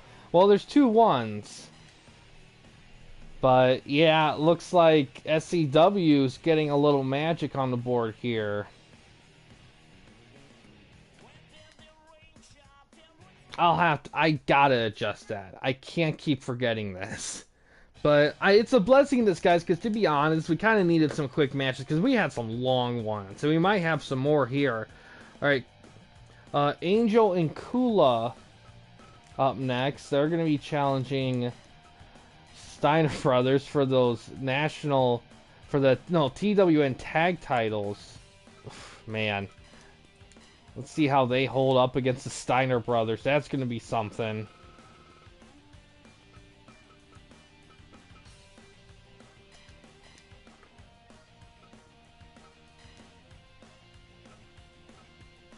But yeah, but that's another thing too. Since DPS is the commissioner right now, if he was watching this or something like that, or if he said something before the stream, even if I put everything together like the way I usually do it, if he wanted changes anywhere, he could do it.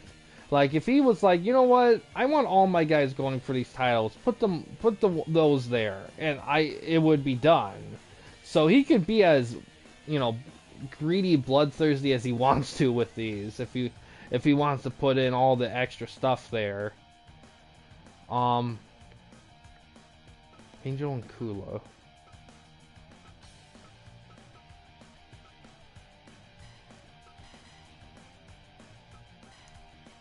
Yeah, pretty much.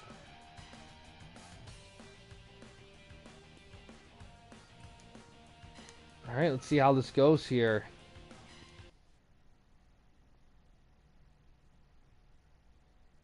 Semi-main event right here.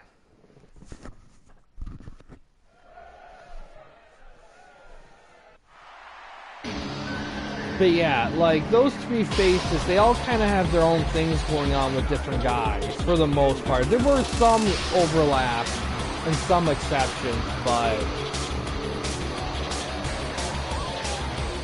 yeah, I can't think of who Cactus Jack rivaled against outside of really Triple H, because there was Cactus Jack early on, and he kind of feuded with the New Age Outlaws with Terry Funk, who was kind of had his own little thing with Chainsaw Charlie.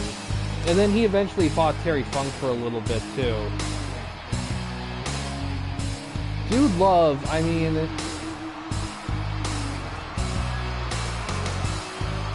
no, he was, well, no, you drafted him. So he's technically in your developmental. If you were going to bring him up, you will have to sign him.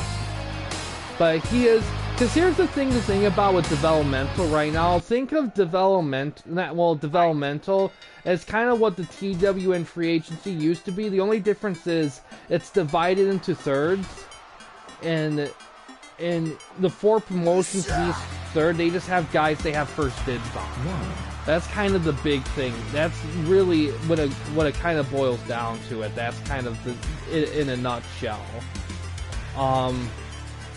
But that's the thing though too. If you want to bring Muto up, he will have to be in an indie in a developmental event first before you can sign him and bring him up. But that's the other thing. If you have the TWN Junior Championship, you can also bypass that with the showing fee as well. And that's another thing I don't want to forget too. You guys can still sign guys to 1 season, 2 season deals if you want to save some credits, because it's going to be very expensive to sign a guy long term on the main roster. It just is.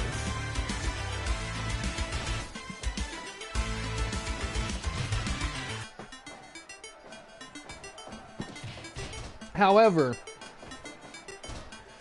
and this is going to go along with it, I really want to try to really get the roleplay stuff like really active for everyone. But a big thing I'm going to incorporate in it is contract negotiations. So if you wanted to, you could try to bring a guy up on a cheaper deal through the roleplay section. So that's something to kind of keep in mind there as well. 2, 3, 4, 5, 6, 7, 8, 9, 10, 11, 12, 13, 14, 15, 16, 17, 18. Oh, just in time. Kula gets tagged in. 2, 3, 4, 5, 6, 7, 8, 9, 10, 11, 12, 13. Yeah! Great.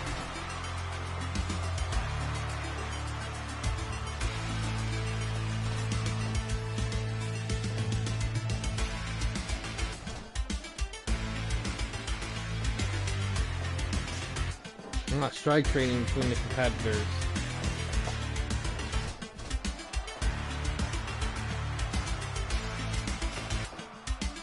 Yeah! Yeah!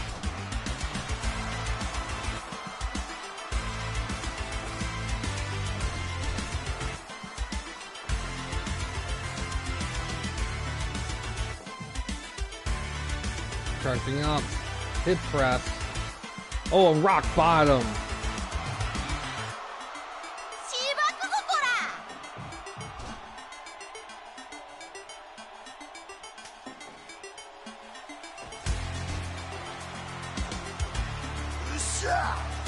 Suplexes her out of the ring.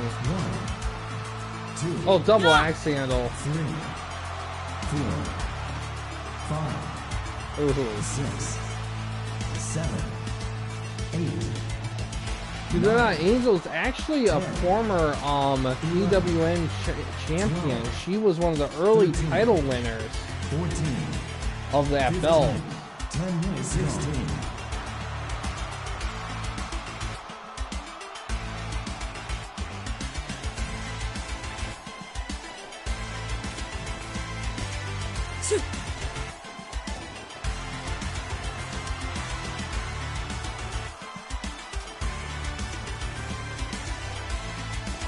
Yeah!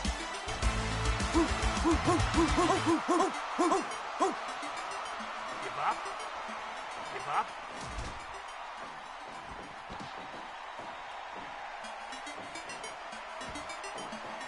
Ooh.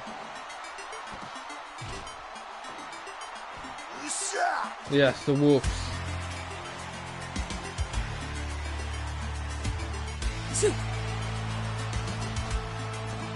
Oh, that's her finishing maneuver.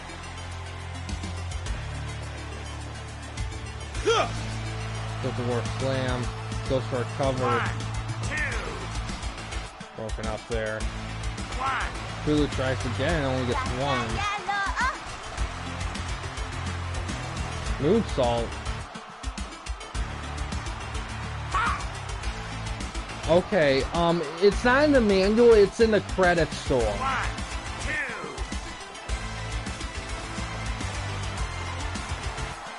I forgot when I put it on. I gotta make sure it's fully updated. I did update them before a while back, but let me...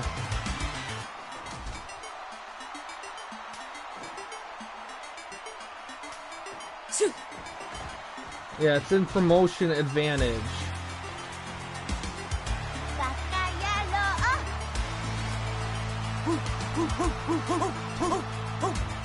Okay, I gotta adjust it.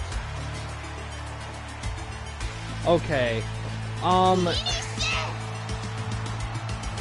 well, the way I did the guidebook is I had every way you could really earn credits in one section, and all the other sections are separate things. The credit store is pretty much where is the stuff that's purchasable, like wrestlers and such.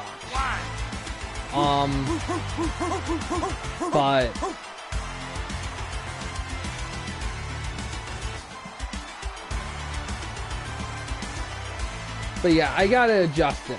I think I forgot when I put it at. 3. Because I think I had it where, when we were doing roster expansions, if you wanted to expand your roster and sign a wrestler, it would be like 60 credits in total. So I'm not going to do 60 for just bringing a wrestler up, but it is going to be expensive. Yeah, I get ya. I wish I could slide the channels on my Discord to organize them differently, but in order for me to maneuver them around, I have to copy and paste all the channels and all that. It's a pain in the ass, and I don't really want to do it again anytime soon. Well, the way I have it work right now is, let me see what I got it. Is at 10 credits you can sign a wrestler for 1 season, and 20 you can sign them for 2.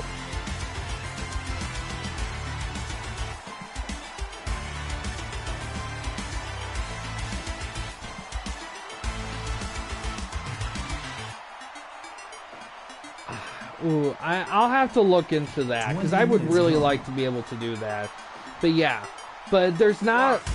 But the way I feel about it is, if you're going to have a wrestler longer than 2 seasons, you might as well sign them permanently on the roster. So there's not really an option to do 3 seasons. You can either do 1 season or 2 seasons and go from there. That's kind of the limitation of it. But yeah, I think for signing a wrestler permanently, it's probably going to be like 40 or 50. I'm kind of unsure right now which route I want to go to.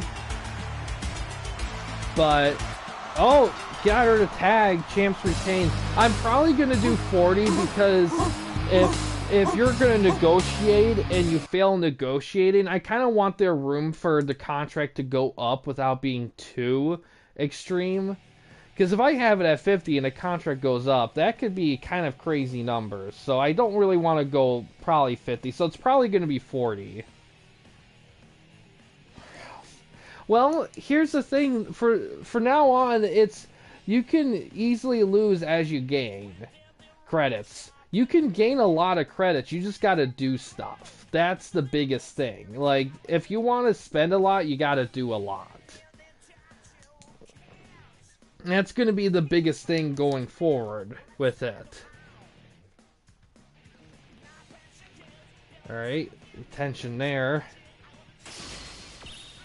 Now we got the big main event, HBK and Bret Hart, title on the line, the big one. But like I said, you could go in a negotiation with him and you could get him cheaper. Or you could sign him to a 1 or 2 season deal and save some credits. Also, when you sign guys permanently to your roster, there is the seasonal credit fees are doubled. So instead of 1 credit per season per roster guy you have, it's 2. So if you have like 30 guys out of 32, instead of 30 credits you pay for at the end of the season, it's 60. So even though it's only like an extra per, it can add up quickly. And to be honest, I might actually increase that at the end of this, like next season as well. But also, I also want to say that this is kind of still experimental testing. So if I need to adjust things where it's a little easier to earn more credits or something like that, I will do that. It's just a lot of it is just dependent on how people do this. Because I only really know if people actually do it and test out. It's kind of hard to know if something works or not if people don't use it. But yeah, the title. HBK defending against Bret Hart. This is going to be a big epic one here. Let's see how this goes.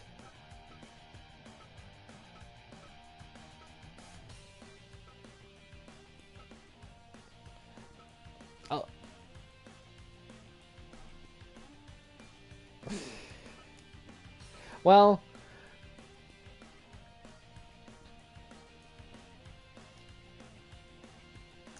here's the thing. All that stuff has been paid off already. Like, what you have right now is completely updated. Everything else has been paid for and cleared for this season. So, let me look at your thing here. And Bret Hart's also the IGW champion. Oh yeah, everything's already been paid. Like, I took everything out already. Like, I shared a post on what your profits were.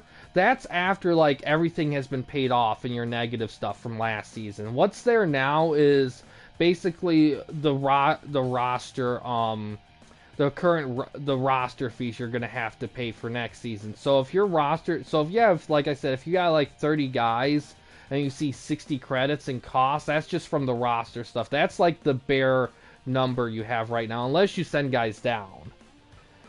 Another thing, and I did mention this before, but it might be forgettable. Another thing to keep in mind, if you want to get rid of a guy, like full on get rid of a guy, and you don't want to send him down to developmental, you just want him gone, you would put him on the trading block. And even though he'll technically be like within your promotion, he won't be in shit, and then he'll be there until somebody decides to pick him up. Or we head to another draft in the offseason. The drafts going forward, unless we have to do a heavy reboot again, knock on wood, it's going to be a lot shorter. It's pretty much going to be like whoever's on the scouting list with a possible mix of maybe like some guys that people want to get rid of, that don't want them anymore. And I could lighten up on like drafting guys that aren't technically converted yet. So there's a possibility there as well. 30. Alright, let's see how this goes here. Main event. But yeah, Gray Man, your thing currently... Well, currently you have 234 credits, and your cost is 48, because you currently have... That's not quite right. 48. Oh yeah, I gotta adjust it still because yeah, I gotta tweak it a little bit because I don't think I fully tweaked it like I should have.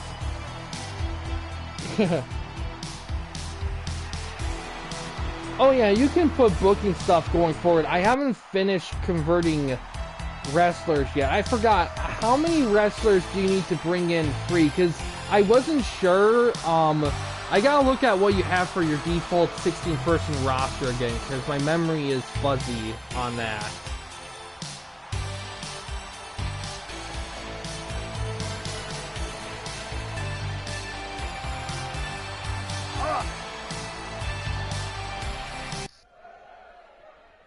Fight.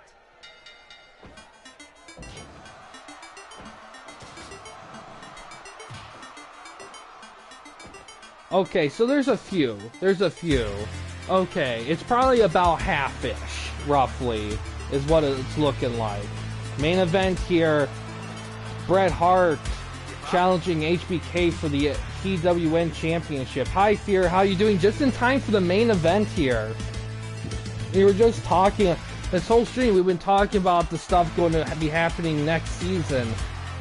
Well, this season for TWN once the season begins. But yeah, Fear, definitely get your guy Jason Black going. I believe he's been drafted. Since you're here, let me look at who's where again, because my memory's fuzzy. He is, let's see. Yes, you did. So Fear, you're in the PCCW developmental. So you'll be able to work with them within the developmental West division, which I believe is West Coast Championship Wrestling or whatnot. So if you decide to book an event, which you can do, you'll work with all the developmental guys that are in the West division, including guys that are first dibs from UPW, TBF, SCW, and of course, you know, guys within PCCW. So that's something to keep in mind there. I gotta I gotta organize stuff, but I got everyone listed here. 5 minutes. But yeah, that's kind of the new format right now with stuff.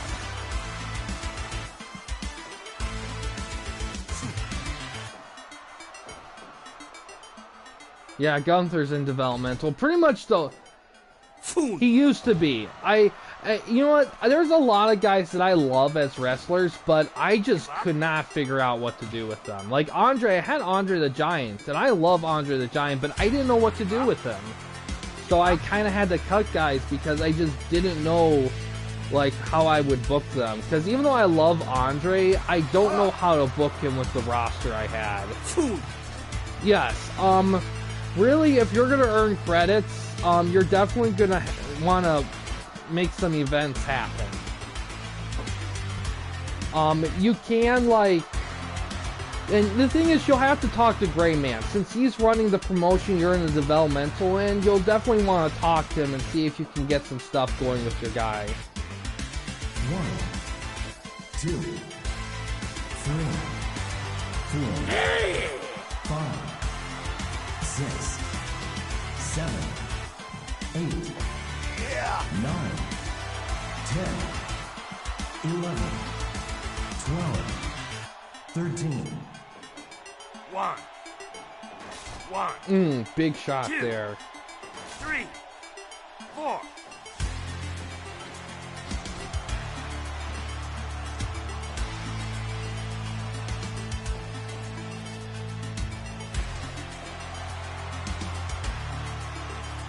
Yeah, it.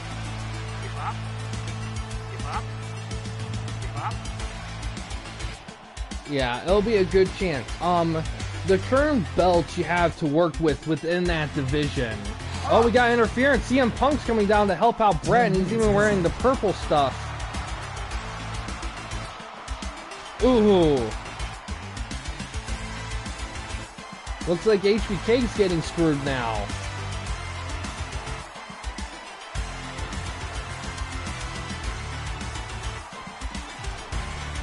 They just saw Punk lose the broadcast title. D'Lo Brown, he is not happy.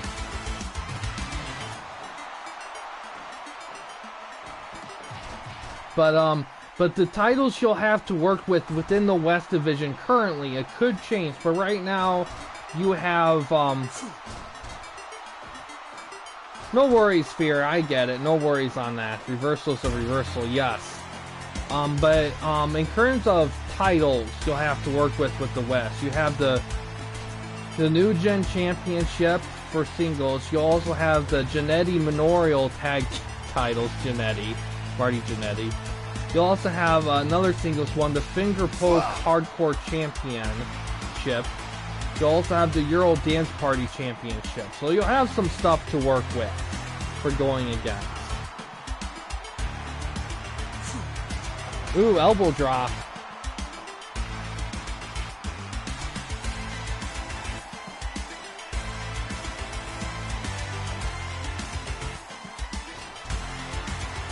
No problem, Fear. Atomic drop. Punch trading. I like how when it became Brett and HBK, like the chat count just jumped up like crazy. Like everyone was just waiting for Brett and HBK to pop on. Ooh. Yeah, he did. Pile driver.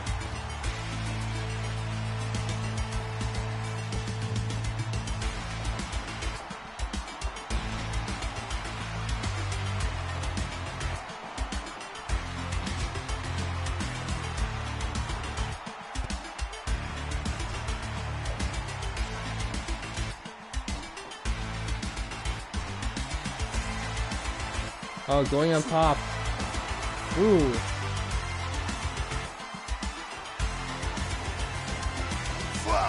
Crucifix. 1, 2, 3. Oh, Brett sneaks in one.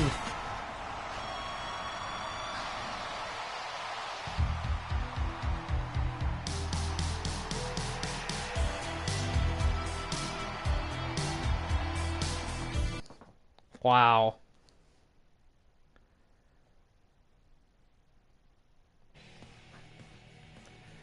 Kind of new. I think I had it for a bit. It's not a pinning elbow drop. It's specifically because sometimes if you look up moves in the Fire Pro search, if you just put in like the name of the wrestler, there'll be a lot of moves shown that people designed for that wrestler in mind. So that elbow drop was designed as stylized after HBK's elbow drop. But yeah, Bret Hart has won the championship.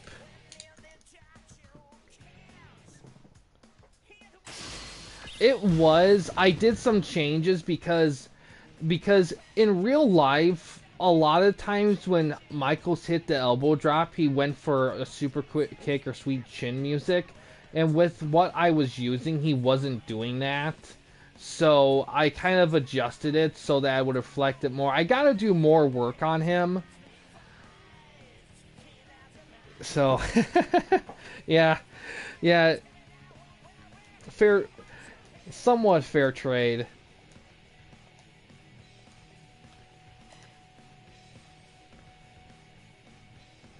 Wow. Did all this in barely under 2 hours. Alright, look at... I didn't really keep track of the rewards for stuff, but yeah. It wouldn't be too hard since it's all just pretty much popularity points now. Yes, go Canada, Fear, go Canada, yeah. Oh man.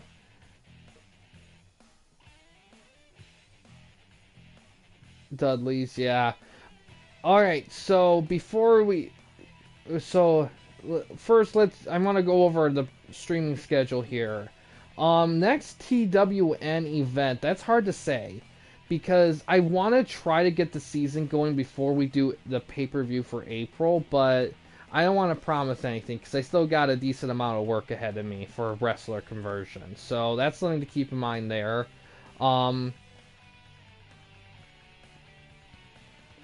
Okay. Definitely will keep that in mind once we get that going. In terms of streaming schedule, RCW Punk, the next one, which will be the 10th episode, I want to try to do that maybe this weekend. Maybe. I got to do a little story stuff with that, but there's a possibility I'll probably do that pretty soon. But outside of that, I don't really have anything planned. I do want to try to get some recording stuff going again, so that's probably going to be a focus too. But yeah, I'm really going to try to gun for getting guys going for wrestling conversion, because there's a lot of wrestlers I got to get going.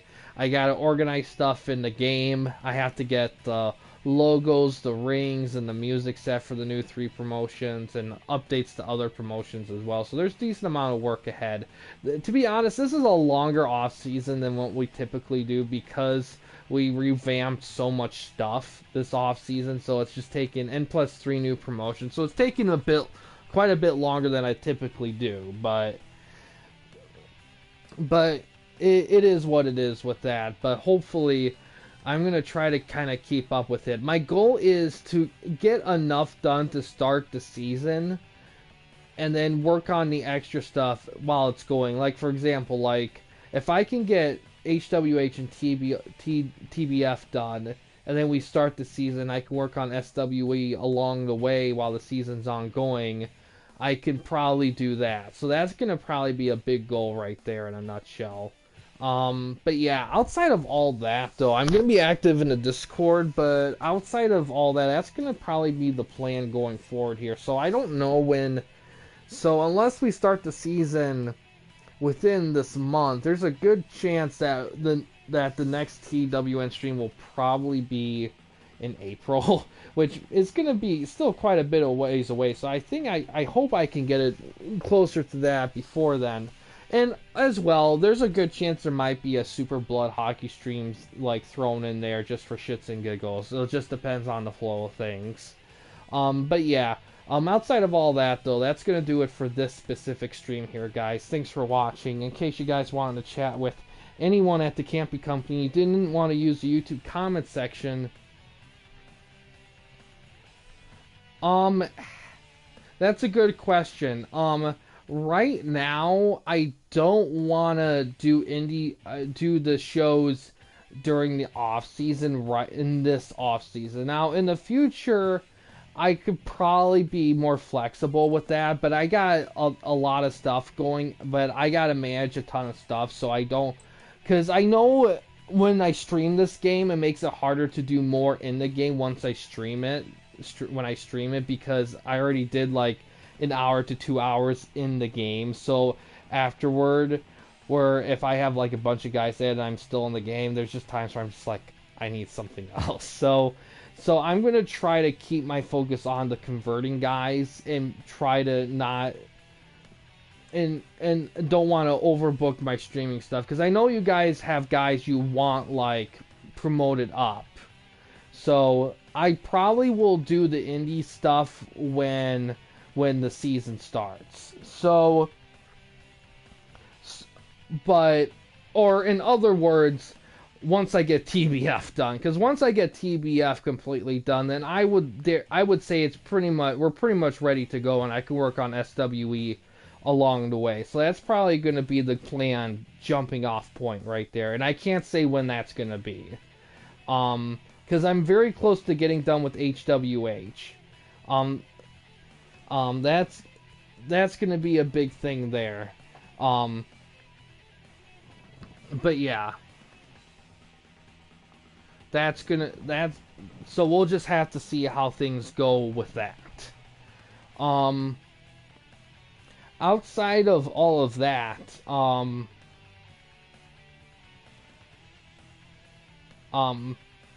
but yeah, I would definitely wait on the indie shows probably for a bit until we get things going, because I also have to, there's a lot of stuff I gotta still put in the game. I gotta readjust the rosters in the game. I gotta create the indie titles. I gotta give them to the proper guys. There's still a decent amount to do in game, because I've been doing a lot of stuff on Discord for adjusting. But in terms of in-game stuff, pretty much 90% of the work's been just creating the guys.